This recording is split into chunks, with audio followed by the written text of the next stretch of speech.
Hi everyone, in front of me I've got POCO M7 Plus and let me share with you how to set the camera timer on this device.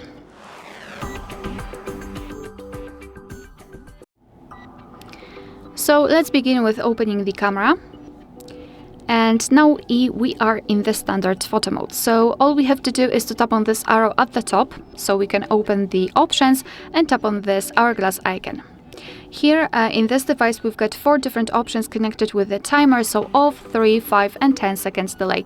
So just tap on the option which you'd like to use, it will be immediately highlighted, and now all we have to do is to tap on the shutter button. And from now on your device will count down from 10, 5 or 3 depending on which option you've chosen, and after that time it will simply take a photo.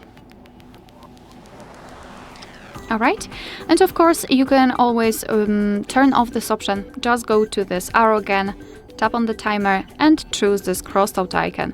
And from now on your device will take photos right after touching the shutter button. Alright, so that will be all. Thank you so much for watching. Please hit the subscribe button and leave the thumbs up.